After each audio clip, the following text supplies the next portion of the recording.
¿Qué es lo que irá a votar? Creo que la mayoría sí está consciente de que una de las cosas que irá a votar el domingo en el referéndum es el proyecto o la modificación constitucional que prohibiría la reelección de congresistas, ¿verdad? Pero no solamente va a votar eso, son 4 preguntas que usted responderá el día domingo.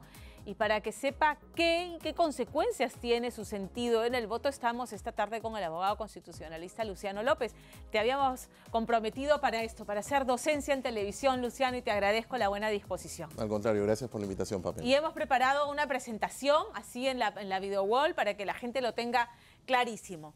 Esta es la cédula que va a llegar, que usted va a recibir en su centro de votación. Luciano, te doy la palabra porque tú eres el maestro aquí. Ok.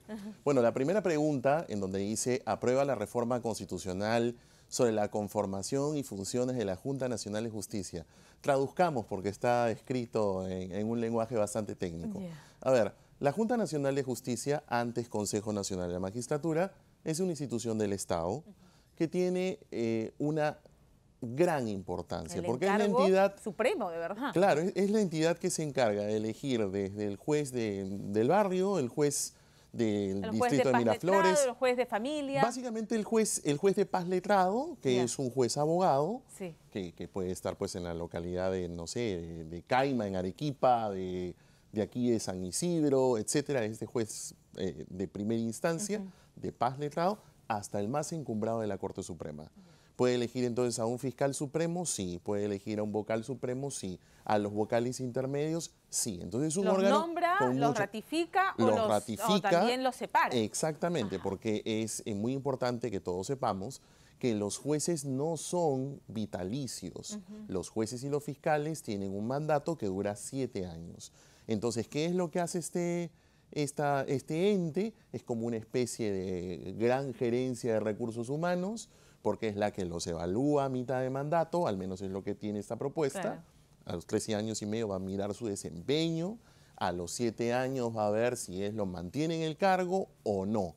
Entonces es un cargo muy importante. Entonces, ahora, ¿qué contiene este proyecto que se ha aprobado respecto a la forma en que se eligen a los miembros? Exactamente. Porque claro, recordemos el caso, los audios del escándalo del Consejo Nacional de la Magistratura.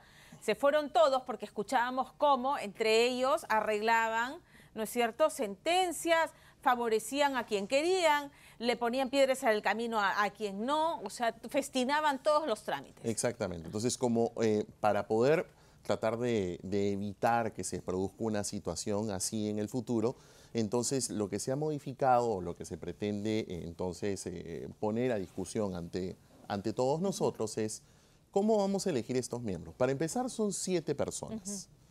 Se ha dispuesto que solamente sean abogados. Antes, en el Consejo Nacional de Magistratura, incluso había representantes de colegios profesionales que no eran abogados. Por ejemplo, hemos tenido miembros que eran del Colegio de Enfermeros, por ejemplo. Claro. Pero bueno, en resumen, lo cierto es que deben ser abogados, pero con una amplia trayectoria. Estamos hablando de personas que no sean mayores de 75 años ni menores de 45 años de edad. Que tengan 25 años de ejercicio profesional, es bastante. Ejercicio profesional como abogado o desempeñando cátedra universitaria, es decir, profesores universitarios con 25 años de experiencia en esa función. O 15 años que tengan experiencia en la investigación jurídica. Eso en castellano significa que personas que están investigando, publicando artículos en revistas especializadas, publicando libros, es decir, personas que entonces de esa manera tengan cierta solvencia. Entonces, digamos, elevan la valla. Elevan la valla. Respecto a lo que teníamos, elevan la valla. Exacto, pero ese perfil de profesional, además tiene que concursar. Es Entonces, concurso público. Es un concurso público. Ese concurso público va a estar a cargo de un comité especial que lo va a presidir el defensor del pueblo. Lo va a presidir el defensor del pueblo y el resto del comité lo componen un representante de la Corte Suprema, el fiscal de la Nación, el presidente del Tribunal Constitucional, el Contralor General de la República, 2 representantes de las escuelas universitarias más con cierta trayectoria y además licenciadas por SUNEDU, indudablemente. Ese comité se encarga de armar el concurso público, y entonces el concurso público, quienes lo ganan, los 7, entonces esos son, que tengan este perfil, y además también se elige a sus suplentes. Tu opinión como abogado constitucionalista respecto a esta modificación, respecto a lo que teníamos, porque hay que compararlo respecto a lo que va a ser modificado. ¿Es conveniente, es adecuado? Bueno, ¿mejoramos qué es el sentido de este referéndum? Bueno, el solo hecho que tengamos un concurso público para poder elegir a sus miembros creo que ya es bastante sano. Es algo que, en mi opinión, debería imitarse para otros entes, como por ejemplo el Jurado Nacional de Elecciones o el Tribunal Constitucional. Porque mientras evitamos la politización. Mientras menos intervención política, mayores perfiles y sobre todo un concurso público de méritos, creo que nos puede asegurar una mejor composición. No al menos al 100%, porque eso es prácticamente imposible, pero al menos podemos reducir espacios de corrupción o de hermanitos, como hemos visto lamentablemente con el ex consejo, siendo un órgano tan delicado. Entonces, de eso trata esta propuesta y bueno, ya la ciudadanía tendrá que elegir si es que está de acuerdo con esto. Claro, si quiere esto nuevo o que quiere que permanezca continuar con el Consejo Nacional, que actualmente está suspendido en funciones y todos sus miembros han sido destituidos por el Parlamento por las situaciones bochornosas que todos conocemos. Muy bien, clarísimo entonces la primera pregunta. La segunda pregunta, vamos con la segunda pregunta, por favor. Dice, ¿aprueba la reforma constitucional? ¿Vamos? ¿Sí? ¿La ponen? Aprueba la reforma constitucional que regula el financiamiento de las organizaciones políticas. En español. A ver, ¿qué significa esto? Lo que el presidente Vizcarra presentó un proyecto para modificar la Constitución y que se establezca que las campañas políticas pueden ser financiadas por el Estado. Quiere decir de que de nuestros impuestos se van a financiar las campañas. ¿Cómo? Bueno, como es una disposición constitucional, eso no va a estar regulado específicamente en la Constitución. Tiene que estar entonces eso sujeto a una ley que apruebe el Congreso, aunque es importante que la ciudadanía sepa que hoy en día, en realidad, el financiamiento público sí existe. Que más bien sería sumamente oportuno y en aras de la transparencia que OMPE, que Jurado Nacional de Elecciones, nos informen más bien cómo se ha venido ejecutando lo que establece la Ley de Organizaciones Políticas, que en castellano significa la Ley de Partidos Políticos. Claro, claro. Hay en la actualidad hasta 2 modalidades de financiamiento público, por si acaso. Existen modalidades en las que se debe haber un aporte del 0.1% de una UIT. Eso es 4 soles 15. Dice por cada voto de escaños que haya logrado un partido. Entonces, saca tu cuenta, los partidos que hoy tienen representación en el Parlamento, en teoría debieran tener un financiamiento público. ¿Se ha ejecutado? Buena pregunta. Buena pregunta. ¿Qué está haciendo entonces esta ley? Lo que está haciendo es elevar de rango aquello que hoy existe, pero a nivel constitucional. Claro, es indudable que el Parlamento va a poder hacer ciertos ajustes a ello. ¿De qué modo esta modificación frena lo que precisamente estamos viendo? Se metió al sistema político y al financiamiento de campañas dinero mal habido, que eso está por demostrarse en los tribunales, y hablo del caso Odebrecht, ¿verdad? Y los famosos aportes de campaña. Lo que pasa es que entiendo que trata de compensar en todo caso, esta situación en la que básicamente los partidos políticos han estado financiados por aportes privados. Aportes privados que también, otra vez, la ley sí contempla que estos deban, si estos aportes se producen, cuáles son los topes, que deban ser personas claramente individualizadas. O sea, la ley no contempla que sean aportes fantasmas, ni que se falsee información. Porque no quiero que se sepa mi nombre, yo te doy, pero que no se sepa. Ni personas del más allá. No. O sea, la ley sí establece cómo debe regularse eso. Entonces, este proyecto lo que hace es elevarlo a rango constitucional para formalizarlo, para darle un poco más de fuerza. Y entonces, ¿por qué? Porque también pueden darse el caso de que la ciudadanía quiera participar en política, pero no tengan pues los recursos de a lo mejor del dueño de una universidad o algo por el estilo. Entonces, en situaciones en donde la política no sea para solamente los que tienen dinero suyo, sino que también pueda el Estado fomentar la participación política a través de ¿qué? De un financiamiento del propio Estado. Hoy en día, como vuelvo a repetir, está básicamente en 2 segmentos, a través de la famosa franja electoral que todos conocemos y a través de los que logren escaños, pero esos son los que lograron representación. Claro. Pero los que quieran participar en política se quedan por fuera. Se quedan por fuera. Claro. Entonces, claro, todo esto va a tener que estar regulado en una ley. La ciudadanía debe tener claro que a partir del 9, después del 9 de diciembre, estas dos primeras preguntas no se van a implementar inmediatamente. Claro, La Junta Nacional de Justicia no se va a implementar al día siguiente, el 10 de diciembre. Claro. Tiene que dictarse una ley, tiene que hacerse el concurso público, por ejemplo, en la primera pregunta, y por lo menos esos señores se van a sentar, creo yo, fines del 2019 o inicios del 2020. Wow. En el caso de esta segunda pregunta, bueno, ya estamos viendo que se eleva a nivel constitucional. Y debería aplicarse para la campaña del... Debería aplicarse y entonces el Parlamento debe estar ajustando algunas cosas.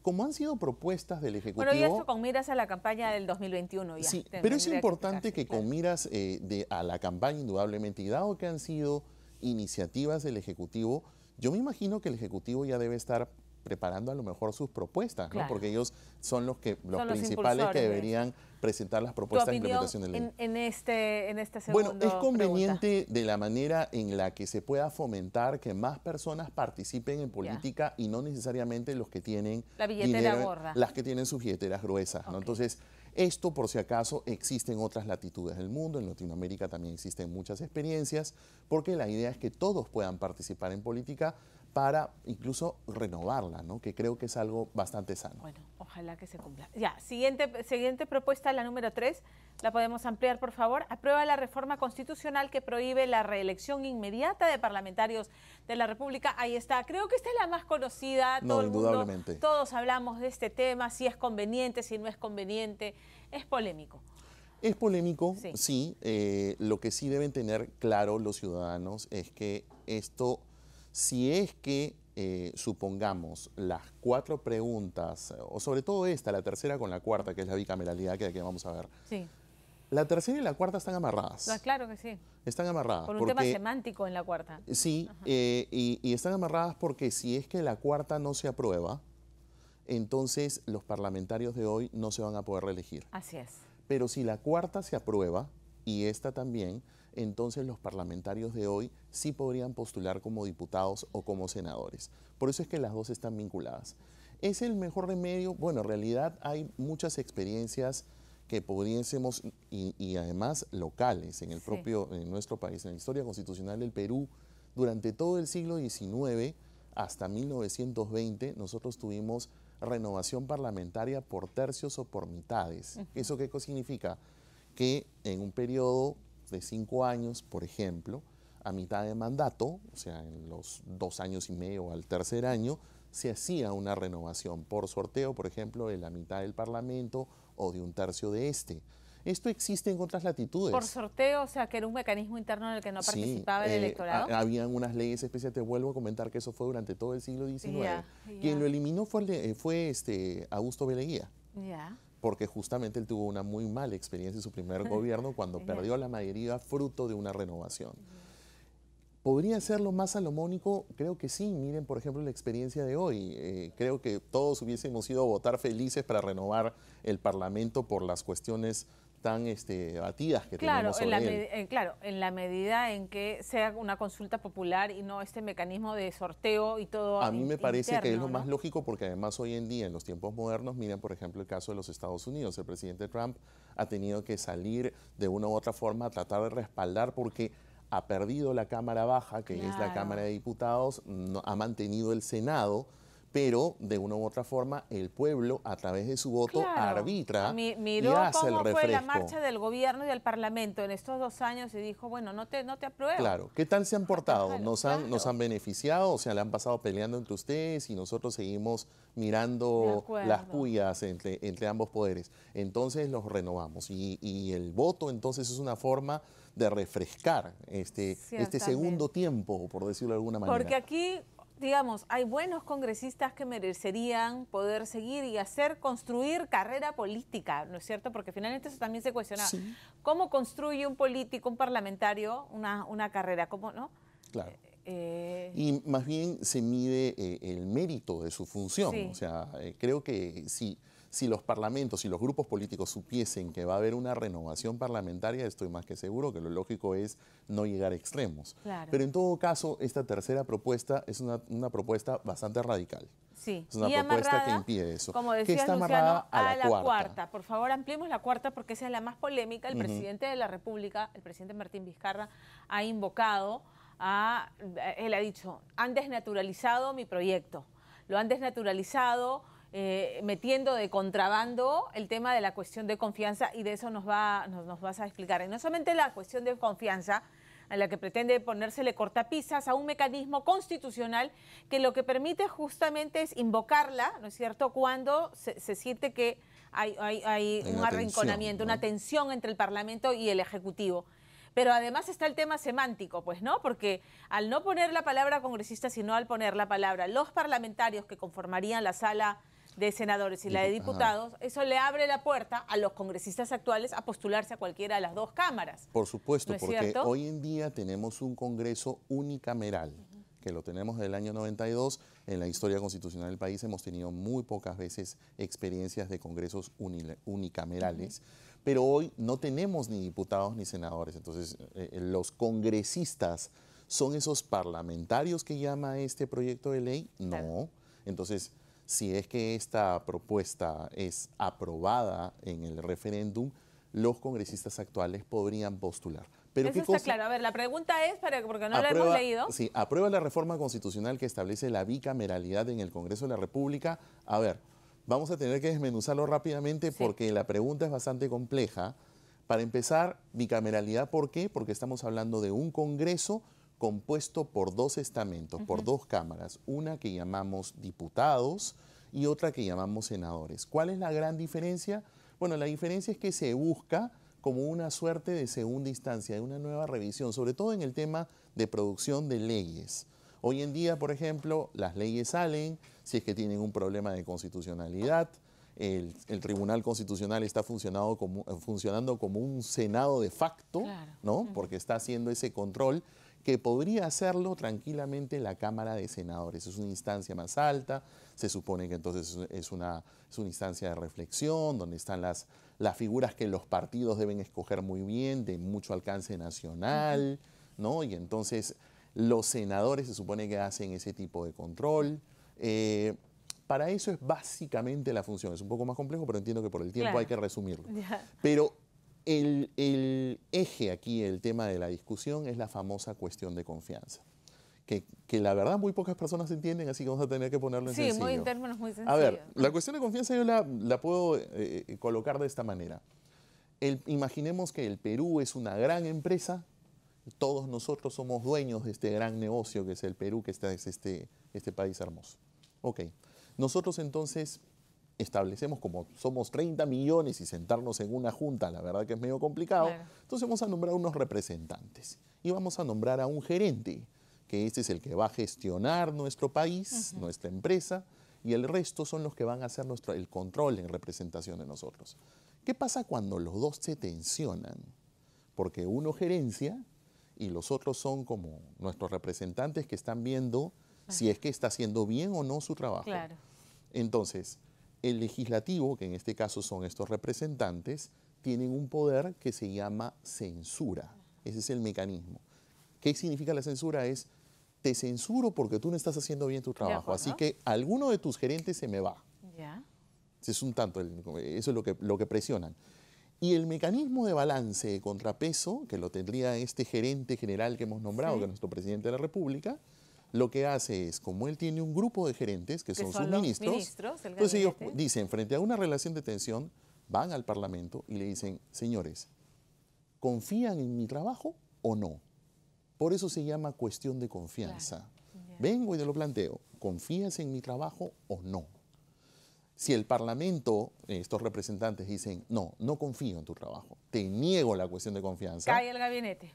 Cae el gabinete y entonces el gerente general me tiene que reemplazar a todos sus gerentes, ¿correcto? En la Constitución actual, el gerente general, en este caso el presidente de la República, puede volver a nombrar a varios de esos gerentes y chocolatearlos y ponerlos a lo mejor en otra gerencia, en otro ministerio.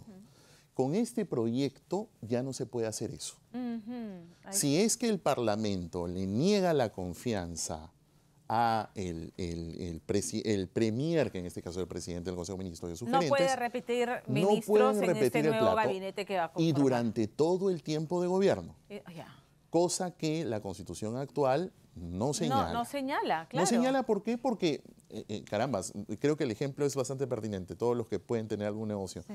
Pero si yo soy el que gerencio, yo soy pues el que tengo la capacidad de poder decir a quién pongo a gerenciar en recursos humanos, en legal, en administración. Bueno, entonces, no, aquí en este caso te están diciendo, no señor, su gerente usted no me lo vuelve a poner en todo el periodo que queda de gobierno. Y eso es una clara interferencia en la independencia de poderes, porque o sea, la discrecionalidad del presidente y su premier de nombrar ministros es eso, es una discrecionalidad del Ejecutivo. Por supuesto, para eso lo hemos elegido, para eso hemos decidido que él sea gerente con sus aciertos y sus hierros, ¿correcto? Claro. El Tribunal Constitucional recientemente lo acaba de declarar porque recuerda que lo que han hecho los parlamentarios es que este proyecto que modificaron en el reglamento del Congreso, la famosa propuesta de Mulder, ¿no? Que ya ha sido declarada inconstitucional por el Tribunal Constitucional, lo que han hecho es elevarlo al rango constitucional. Exacto. Y entonces esa resolución del Tribunal Constitucional no alcanza esta consulta. No alcanza. Porque es una modificación constitucional. Porque es una modificación constitucional. Popular. O sea, esto que habían hecho aquí en el plano infralegal lo han subido al plano constitucional. Claro. Entonces, desde ese punto de vista, claro, hay unas modificaciones en este juego de contrapesos de lo que, así como el Parlamento puede censurar el trabajo del Ejecutivo, el Ejecutivo, o sea, el presidente de la República, con su premier, su presidente del Consejo de Ministros, tiene este mecanismo de contrapeso que se llama la cuestión de confianza. Le están quitando dientes a la cuestión de confianza, quien no lo quiere ver así, bueno... Exacto, le está quitando un mecanismo de solución. Sí, así es. Porque el otro mecanismo de solución es cuando, dice la Constitución, que cuando existen dos negaciones de confianza de parte del Parlamento al trabajo del Ejecutivo, entonces el Ejecutivo tiene la facultad de disolverlo y convocar a elecciones para que entonces se pueda completar el mandato de la Cámara. Como hoy somos unicamerales, es decir, un solo Congreso, se disuelve todo el Parlamento y solamente nos queda la Comisión Permanente, que es una representación de los grupos, son 20 congresistas, pero con esta propuesta la Cámara de Senadores es indisoluble, solamente es soluble, es decir, disuelta la Cámara Baja, la de Diputados, y es la única que se puede renovar. Como ves, sí, pues hay una cuestión allí que habría alterado ese juego de equilibrio de poderes que pueden tener. Y en realidad, pues el Tribunal Constitucional el tribunal pudo haberse pronunciado sobre...